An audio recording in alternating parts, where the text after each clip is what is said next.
로마서 8장 28절부터 39절까지 우리가 알거니와 하나님을 사랑하는 자 곧 그 뜻대로 부르심을 입은 자들에게는 모든 것이 합력하여 선을 이루느니라.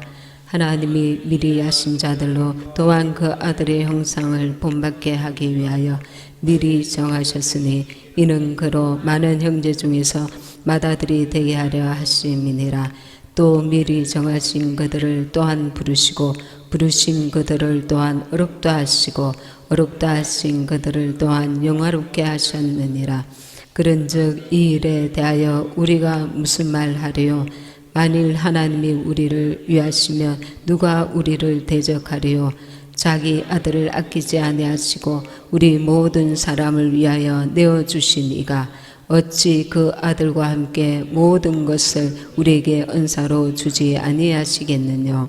누가 능히 하나님의 택하신 자들을 종사하리요? 어렵다 하신 이는 하나님이시니 누가 정죄하리요? 죽으실 뿐 아니라 다시 살아나신 이는 그리스도 예수시니 그는 하나님 우편에 계신 자요 우리를 위하여 간구하시는 자시니라. 누가 우리를 그리스도의 사랑에서 끊으리요? 환난이나 공고나 핍박이나 기근이나 적신이나 위험이나 칼이라. 기록된 바 우리가 종일 주를 위하여 죽임을 당케 되며 또 살할 양같이 여김을 받았나이다 함과 같으니라. 그러나 이 모든 일에 우리를 사랑하시는 이로 말미암아 우리가 넉넉히 이기느니라. 내가 확신하노니 사망이나 생명이나 천사들이나 권세자들이나 현재일이나 장래일이나 능력이나 높음이나 깊음이나 다른 아무 피조물이라도 우리를 우리 주 그리스도 예수 안에 있는 하나님의 사랑에서 끊을 수 없으리라. 아멘. 8장 36절 기록된 바 우리가 종일 주를 위하여 죽임을 당게 되며 도살할 양같이 여김을 받았나이다.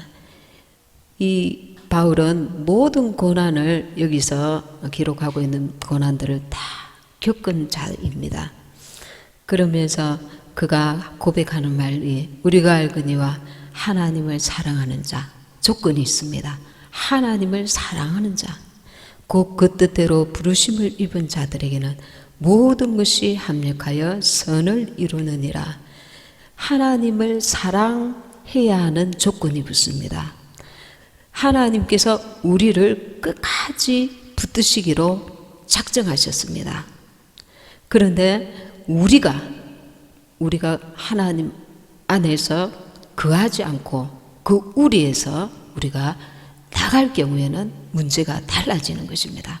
내가 실수도 하고 또 실패도 하고 또 허물이 있을지라도 다시 마음을 새롭게 하고 주님을 의지하면 주님께서 새 힘을 주시고 달려갈 수 있도록 승리할 수 있도록 은혜와 능력을 부어주십니다. 그래서 결론적으로 바울은 우리가 알거니와 하나님을 사랑하는 자 곧 그 뜻대로 부르심을 입은 자들에게는 모든 것이 합력하여 선을 이루느니라고 고백하고 있습니다. 하나님께서 우리를 어떻게 부르셨습니까? 29절에 하나님이 미리 아신 자들로 또한 그 아들의 형상을 본받게 하기 위하여 여기 목적이 나와 있습니다. 그 아들 예수님의 형상을 본받게 하기 위하여 예수님의 형상을 본받아야 주님의 나라에 합당하기 때문에 그렇습니다. 그 예수님의 형상을 본받게 하기 위하여 미리 정하셨으니 우리가 어느 날 내가 갑자기 예수님을 믿은 것 같아도 주님께서 미리 우리를 택하셨다는 것입니다. 이런 그로 많은 형제 중에서 맏아들이 되게 하려 하심이니라. 맏아들 되시는 예수님을 본받게 하시려고 우리를 부르신 것입니다. 30절에 또 미리 정하신 그들을 또한 부르시고 부르신 그들을 또한 의롭다 하시고 예수님께서 우리를 사셨습니다. 예수님의 보혈로 사셨습니다. 그래서 우리를 의롭다 하십니다. 의롭다 하신 그들 또한 영화롭게 하셨느니라. 우리가 광야로 이제 모세가 그 이스라엘 백성들을 끌고 나왔을 때에 이제 주의 길로 나가야 되는 것입니다. 그런데 애굽에 있었던 그 종살이 하던 때를 계속 생각하고 그것을 연연했기 때문에 부르셨는데 중도에서 이스라엘 백성들은 많은 자들이 탈락되었습니다. 그것은 그 부르심에 대한 목적을 분명히 깨닫고 자기의 존재를 깨달아야 되는 것입니다. 나는 이제는 마귀 아래 살던 자가 아니고 예수 안에서, 그리스도 예수 안에서 나는 새로운 피조물이다. 나는 하나님의 것이다. 이 믿음을 가지고 그분께 순복해야 되는 것입니다. 마귀에게 쫓아가는 것이 무엇입니까? 옛 생활 방식대로 사는 것입니다. 자기의 생각과 살아왔던 관습들, 세상에 속하였을 때 마귀 아래서 살았던 그 습관대로 말하고 생각하고 행하는 것입니다. 이제 새로운 피조물, 하나님의 것이 되었으니 하나님 말씀 앞에 굴복해야 되는 것입니다. 그리고 32절에 보면 자기 아들을 아끼지 아니하시고 우리 모든 사람을 위하여 내어주시니가 어찌 그 아들과 함께 모든 것을 우리에게 은사로 주지 아니하시겠느냐. 내가 하나님 안에 온전히 거하였는지 안 거하였는지 그 문제지. 하나님께서는 그 아들, 가장 사랑하시는 독생자 아들까지 예수 그리스도를 우리에게 주셨기 때문에 우리에게 이제 더 이상 아까울 것이 없다는 것입니다. 이 세상에 살 때도 마찬가지입니다. 우리가 하나님을 전심으로 믿고 기도하며 나가야 됩니다. 그분은 나에게 가장 귀한 독생자 예수님을 주셨다는 그 믿음을 확고하게 붙들어야 됩니다. 그 이상 하나님 앞에 더 귀한 것이 없습니다. 근데 하나님의 아들 예수님을 가장 사랑하시는 예수님을 우리에게 주셨기 때문에 우리는 그분께 그 외의 것은 얼마든지 구할 수 있다는 거예요. 그리고 얼마든지 주님께서 주시고자 하신다는 것입니다. 33절에 누가 능히 하나님의 택하신 자들을 송사하려 어렵다 하신 이는 하나님이시니, 하나님을 예수님의 보혈로 우리를 사셨고 이제 우리를 어렵다 하셨습니다. 어렵다 하셨기 때문에 정죄할 자가 없다는 것입니다. 그런데 이 믿음은 무엇이 포함되어 있습니까? 어렵다 하심과 그 칭의, 어렵다 하심과 동전의 양면이 있습니다. 그 뒷면은 무엇입니까? 순종입니다. 참 믿음은 순종을 수반하게 되어 있다는 것입니다. 내가 어렵다 하심을 내가 믿는 자면 어렵다 하신 그 은혜대로 살게 된다는 것입니다. 그분의 뜻대로 살게 된다는 것입니다. 그걸 믿기 때문에. 옛사람으로 사는 것은 마귀 아래서 종노릇하는 것입니다. 새 사람으로 사는 것은 내가 하나님의 것이 되었다는 그 믿음 아래서 살게 되는 것입니다. 너는 이제 임금의 자녀야. 네가 왕자야. 너는 공주야. 그럼 왕자가 되었다, 공주가 되었다는 이 믿음을 가지고 살아라는 것입니다. 이 믿음으로 살 때 그에 맞게 주님을 본받아서 살게 된다는 것입니다. 근데 스스로 나는 애굽으로 돌아가고 싶다. 나는 애굽에서 살 때가 더 좋았다. 이스라엘 백성들이 하나님께서 그들을 얼마나 축복하실지 가나안에 대한 꿈을 주셨는데도 나는 애굽으로 가고 싶다. 우리는 애굽에 있을 때가 더 좋았다. 이 세상 것에 연연한다는 것입니다. 지금 당장 눈에 보이는 것으로 인해서 내가 더 가치 있는 영원한 축복의 길을 포기하게 된다는 것입니다. 세상에 연연하는 것, 주님의 것에 대한 가치를 제대로 모르고 가룟 유다처럼 은삼십냥에 예수를 파는 그런 어리석음을 범한다는 것입니다. 우리가 이 일을 날마다 할 수 있습니다. 내가 하나님께서 나를 부르시고 광야에서 교회에서 신앙생활 하지만 날마다 나는 애굽이 좋다. 이 세상의 기준과 판단과 집착과 욕심과 살아왔던 그 습관과 그 생활 모습 그대로 옛사람으로 계속 돌아가기를 고집한다는 겁니다. 주님께서 우리에게 자유의지를 주셨습니다. 이 자유의지는 축복이 되기도 하고 저주가 되기도 합니다. 자유의지를 잘 다스리는 자는 그 자유의지로 하나님 앞에서 귀하게 쓰임을 받습니다. 귀하다는 것이 사람이 볼 때 번지르르하다는 그런 의미가 아닙니다.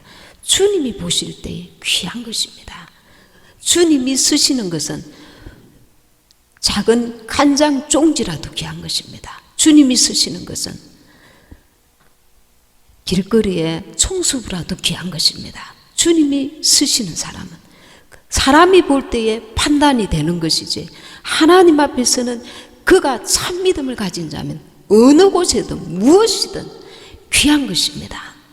우리는 인간의 관점으로 판단하기 때문에 무슨 오류를 범합니까? 부자가 지옥에 떨어진 것이 믿어지지 않습니다. 거지 나사로가 천국에 간 것이 믿어지지 않습니다. 우리 눈으로 판단한 대로 되는 것이 아닙니다. 주님이 그 중심을 보십니다. 주님 앞에는 주님께 나온 자들, 그가 거지든 강도든 주님 앞에 참으로 회개하고 돌아온 자에게는 하나님께서 너는 나의 새로운 피조물이라 말씀하시는 것입니다.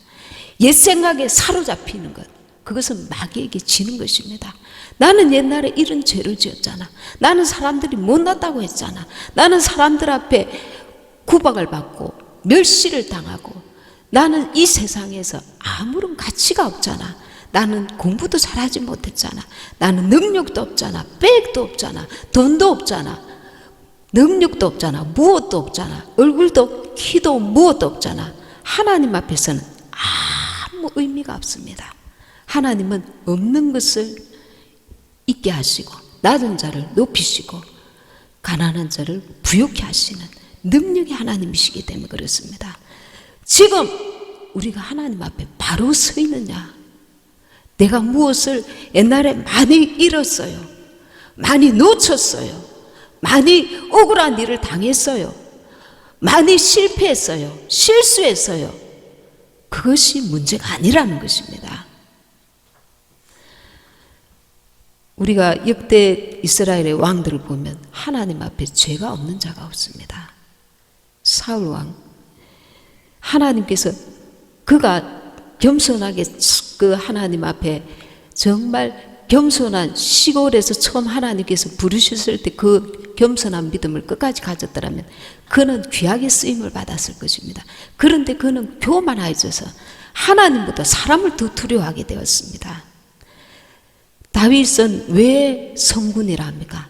그 믿음을 어떤 시련 앞에서도 자기 죄가 발견되었을 때 회개하고 하나님 앞에 온전히 그 돌이킨 자입니다. 바세바의 아내를 취하고 살인죄, 간음죄 그런 엄청난 죄를 지었는데 하나님 앞에 회개하며 돌아선 자입니다. 모세는 어떻습니까? 애굽인을 쳐서 죽였습니다.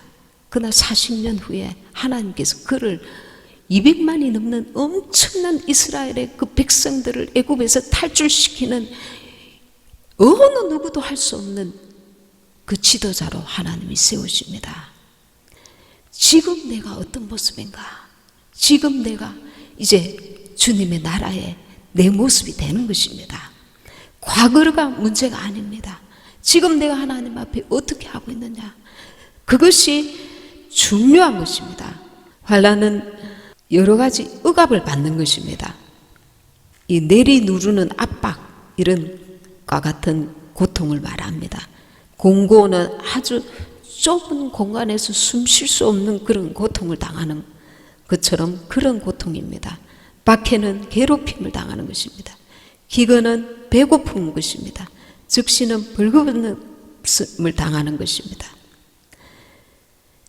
이 그리스도의 사랑에서 우리가 그 사랑을 의심할 때에, 그 사랑과 위배되는 삶을 살아갈 때에, 그 자기 길로 갈 때에, 옛사람이 원하는 길로 갈 때에 그것이 문제인 것입니다.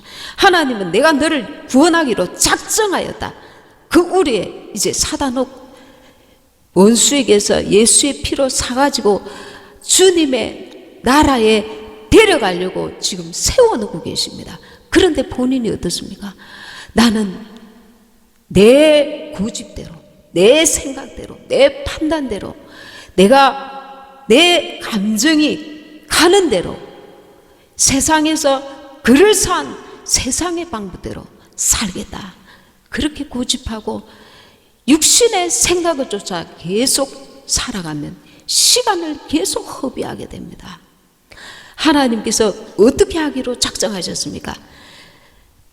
29절에 8장 29절에 하나님이 미리 아신 자들로 또한 그 아들의 형상을 본받게 하기 위하여 날마다 주님께서 내가 너를 예수님의 형상을 본받게 하게 하여 오늘도 작업하고 있다. 너를 작업할 것이다. 너를 이끌어갈 것이다. 너를 권고할 것이다. 너를 빚어갈 것이다. 그렇게 말씀하시는데 주님은 나를 손대지 마세요. 내가 지금까지 살아온 내 방식대로 나는 살아갈 거예요.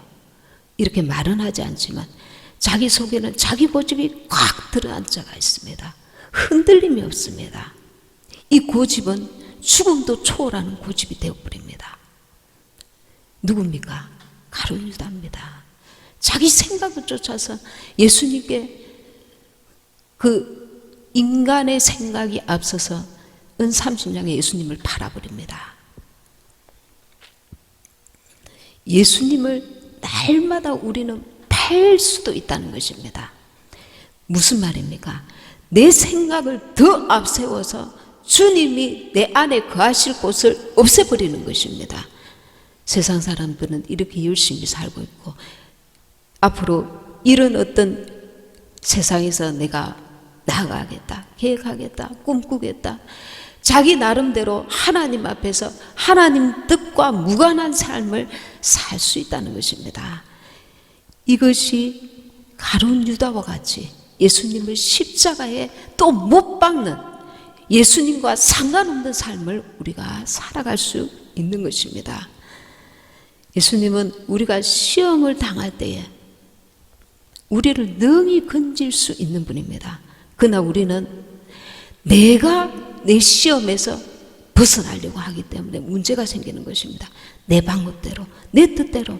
이스라엘 백성들이 광야에서 물이 나오지 않으면 하나님 앞에 겸손하게 기도하는 것이 아니라 왜 물이 없는가? 왜 고기를 주지 않는가? 왜 먹을 것을 주지 않는가? 불평하고 원망하고 세상 방식대로 자기들이 나아갔던 것입니다. 하나님이 살아계셔서 구름기둥 불기둥으로 날마다 인도하시는 살아계신 하나님을 체험하고도 입으로 늘 불평하고 원망하고 자기 옛생각을 버릴 생각을 하지 않는 것입니다. 우리는 하나님 앞에 날마다 주님의 은혜로 살기를 원합니다. 그러면서 주님과 동행하기를 원합니다. 사모하는 심령을 가지고 또 상한 심령을 가지고, 상한 심령은 무엇입니까? 가장 겸손한 모습입니다.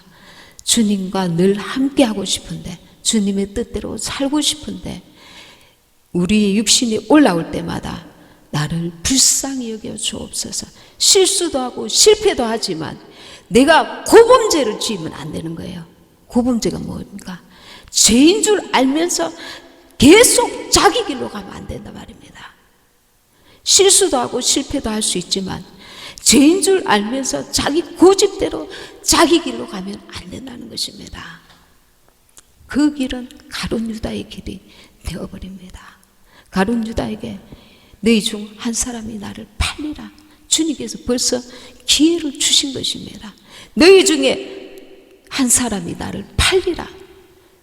주님을 부인하는 삶은 예수님을 파는 것입니다. 시편 107편 9절에 그가 사모하는 영혼에게 만족을 주시며 줄인 영혼에게 좋은 곳으로 채우심이로다.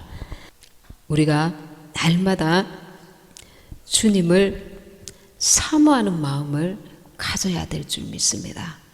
이 내 속에 주님을 사모함이 아니라 오늘 물질이, 오늘 이 문제가 그것이 계속 앞서버리면 나는 그것이 자세히 보면 다 세상 것입니다. 그것이 내 마음을, 이 땅에 살기 때문에 어느 정도는 내 마음을 지배하여야 되지만 주님보다 더 앞서버리면 나는 그것이 나의 우상이 되어버립니다. 주님이 항상 내 마음 중심에 계시고 우선이 되어야 합니다. 그런데 원수는 약한 자들, 어떤 사람은 이 판단에, 자기 판단을 아주 믿는 사람이 있습니다. 나는 항상 정확한 판단을 하고 있어. 하나님 말씀은 저리 가라입니다. 자기 판단을 확실히 믿는 사람이 있습니다. 자기 감정을 확실히 의지하는 사람이 있습니다. 이것을 내려놓고 주님 어떻게 할까요? 주님께 물어보는 그런 겸손이 있어야 합니다. 옛사람으로 살기를 계속 고집하면 그 끝은 멸망입니다. 하나님의 절대 주권, 우리 구원을 이루실 수 있는 분은 하나님이십니다. 하나님 앞에 겸손하게 나아가는 것, 하나님께서는 교만한 자를 물리치시고 겸손한 자에게 은혜를 베푸시는 것입니다. 그래서 정말 겸손하게 주님 앞에 날마다 주님을 의지할 때에 35절에 누가 우리를 그리스도의 사랑에서 끊으려 환난이나 공고나 핍박이나 기근이나 적신이나 위험이나 칼이랴. 주님은 우리를 건지시기로 작정하셨습니다. 그런데 애굽에서, 세상에서 나와가지고 광야에서 나는 옛사람으로 돌아가겠다.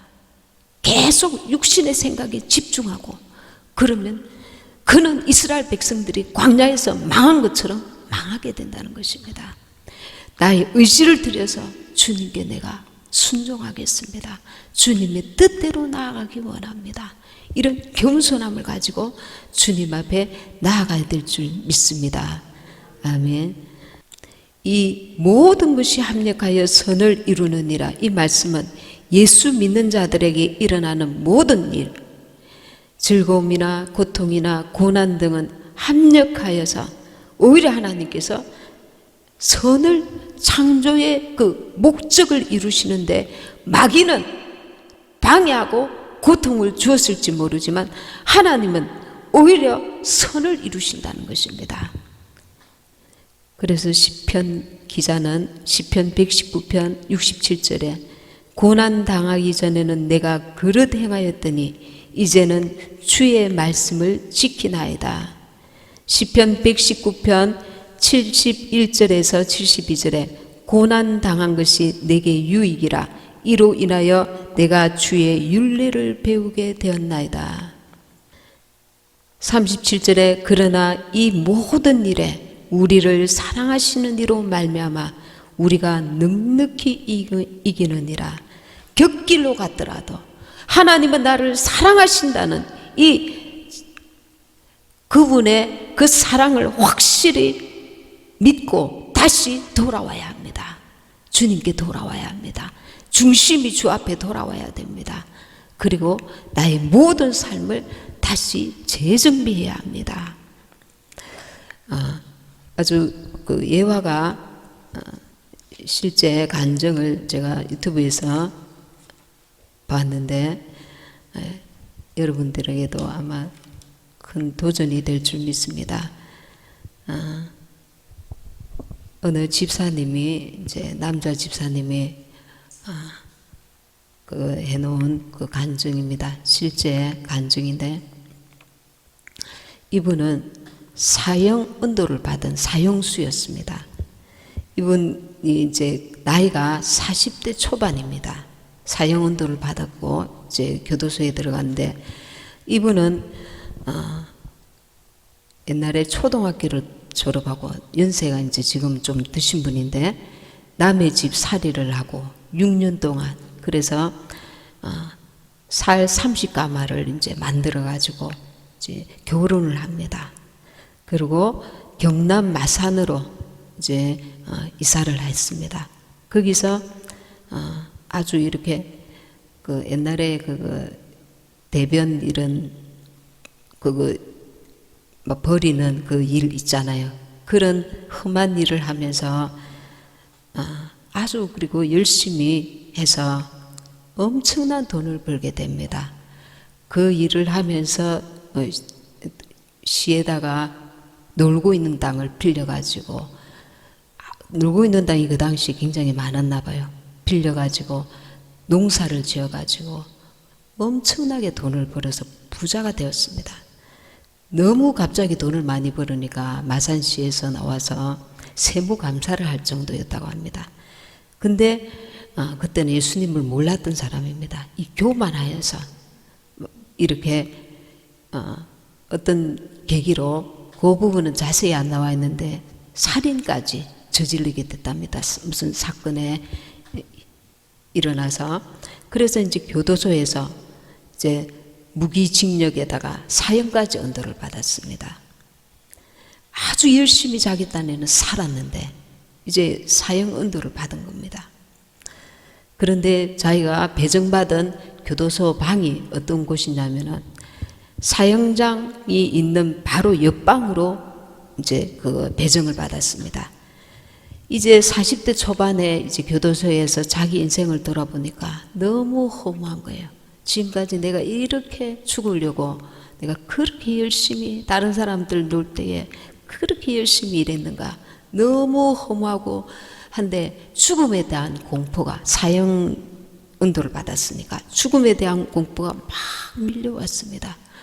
너무 두려운 거예요. 바로 옆방에서 지금 사형수들이 이제 죽어가는 걸 보게 되는데, 어느 날 이제 그 죽음을 직접 이렇게 보게 됩니다.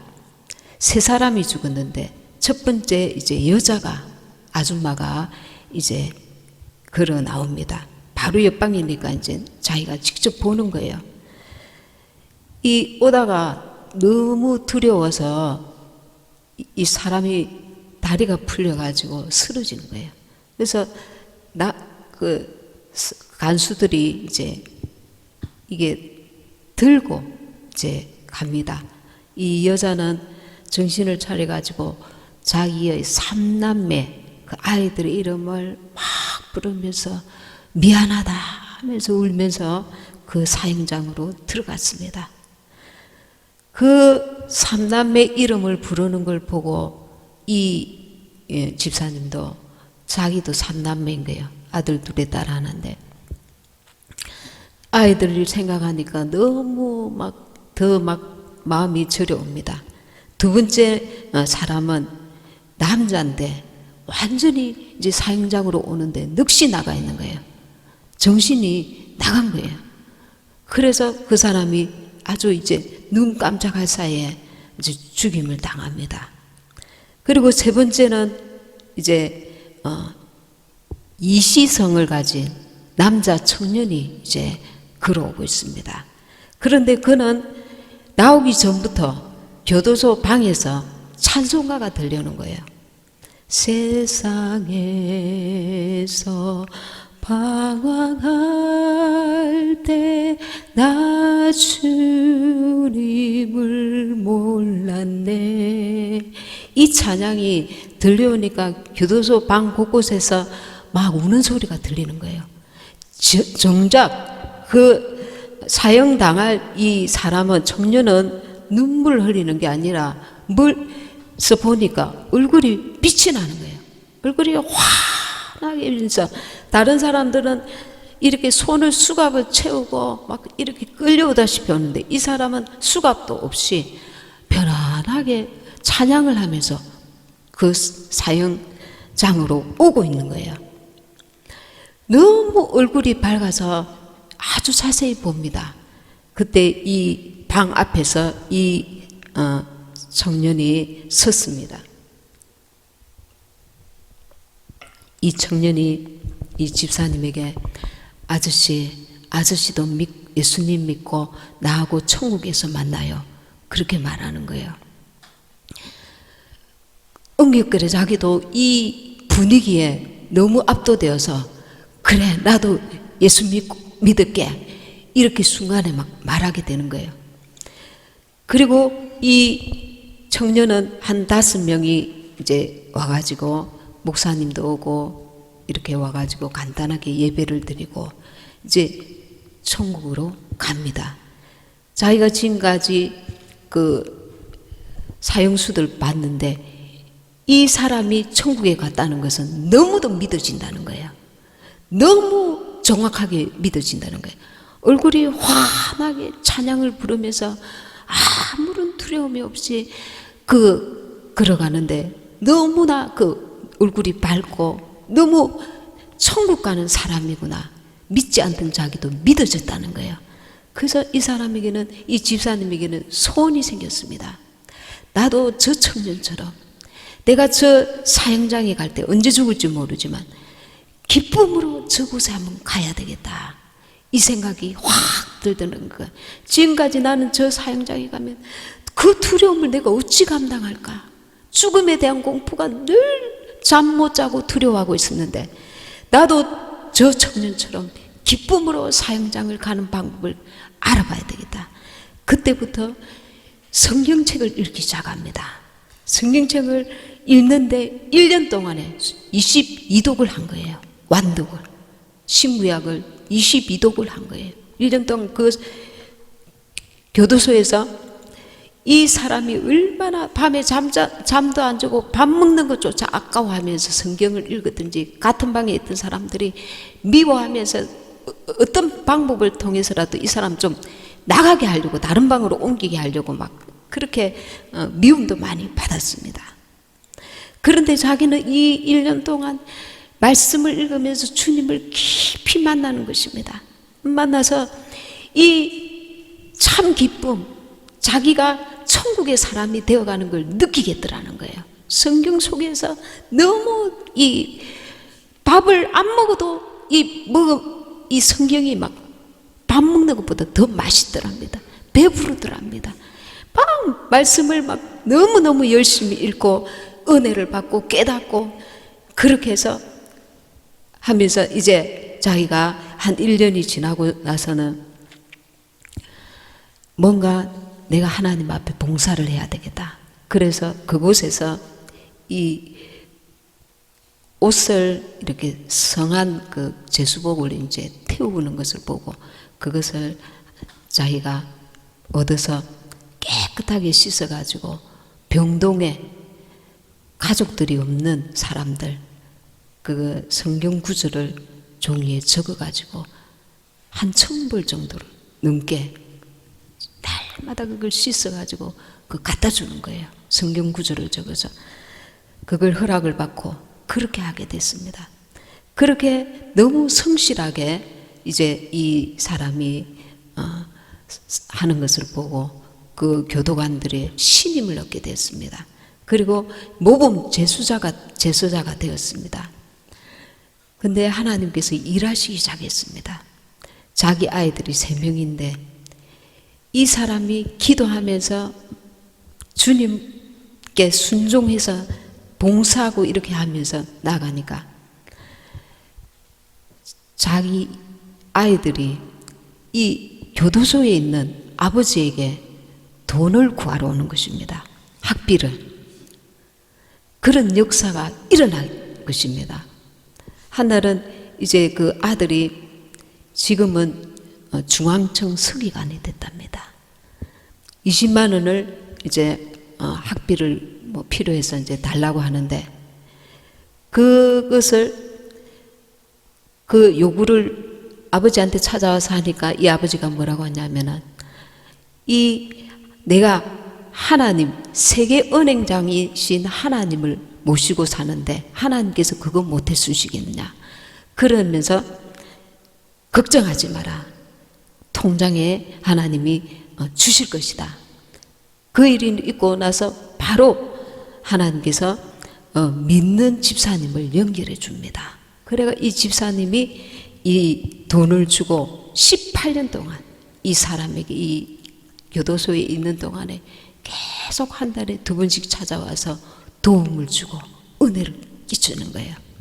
그리고 또 이 대학을 이제 들어간 아들에게 정말 많은 돈이 필요했는데 그때도 하나님께서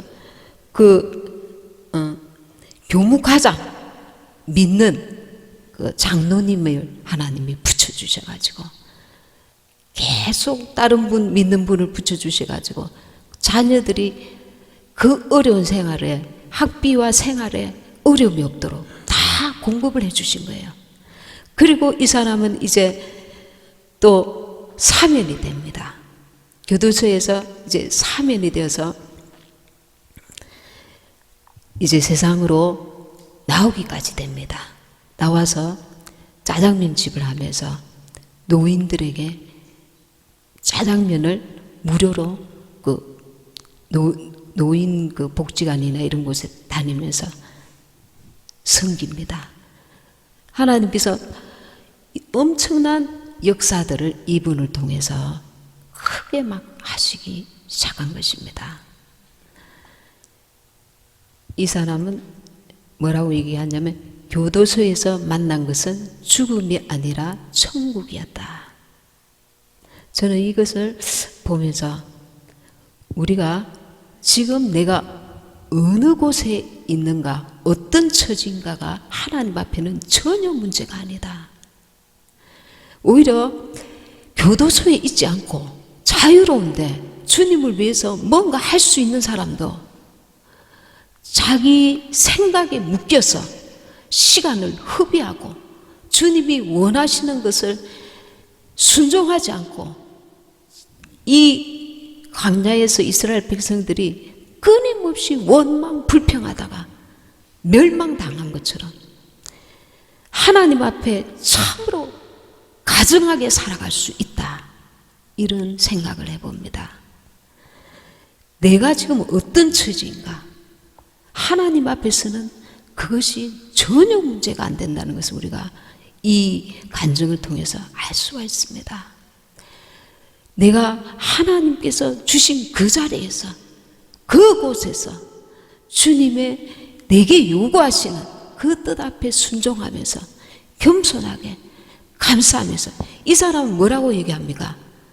이 사람은 나는 죽었어야 되는 죄인이었는데 하나님께서 나에게 새 인생을 주셨다는 거예요. 그 은혜 감사해서 나는 봉사를 하지 않을 수가 없다는 거예요. 빚을 져가면서 저와 여러분은 똑같습니다. 그는 보이는 죄를 지었습니다. 우리는 보이지 않는 죄를 지었습니다. 우리 마음속으로 원망하고 불평하고 시기하고 질투하고 미워하고 이게 다 하나님 앞에는 똑같은 죄인 것입니다. 그런데 우리는 그렇게 생각 안 하고 있단 말입니다. 내가 영원한 지옥불에 사형 언도를 받은 죄수였는데 하나님이 나를 지금 건져 주셨다. 이 은혜를 망각하고 사는 경우가 많다는 것입니다. 우리는 지옥 가기로 사형 언도가 내려진 자들이었던 것입니다. 근데 예수님의 보혈의 능력으로 우리를 사셨습니다. 내가 하나님의 자녀가 되었기 때문에 이제 예수님을 본받아서 사는 것이 하나님이 우리에게 요구하시는 뜻인 것입니다. 아멘. 그리고 지금 우리나라에 지금 미국의 전쟁 물자가 많이 들어와 있습니다. 부산에도 지금 6월 1일자 미국 전쟁 물자 사전 배치선이 부산 8부두에 입항했다고 합니다. 그리고 이것은 1개 기갑여단 장비가 들어가 있고 그리고 탄약 등이 탑재되어 있답니다. 이게 전면전을 치룰 때의 사전 배치 수송선이라는 겁니다. 우리가 기도해야 합니다. 올해는 정말 아주 중요하고 위기인 그런 해가 될 것으로 보입니다.